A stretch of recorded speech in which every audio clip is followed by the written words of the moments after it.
How many fingers? 3? How many? 2? 8 years ago, Stephanie Hopper was diagnosed with glioblastoma, an aggressive brain cancer. Surgeons removed the tumor, but it returned 2 years later. The survival rate for glioblastoma is low, at best a year and a half after diagnosis. Hopper entered a study that uses a genetically modified polio virus developed at Duke Cancer Institute. The modified virus doesn't cause paralysis, but it does shrink the tumor.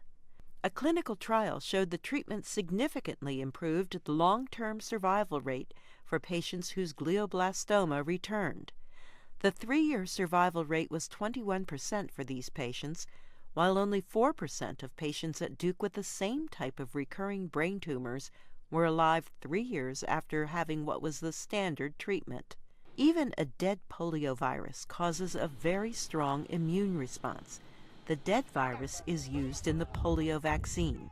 Dr. Daryl Bigner is the senior author of the study. What this did, very simply, was to destroy the ability of the poliovirus to infect nerve cells and cause poliomyelitis any longer, but it retained the ability to kill cancer cells.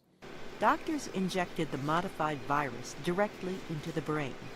They repeated the treatment on 5 patients whose cancer returned.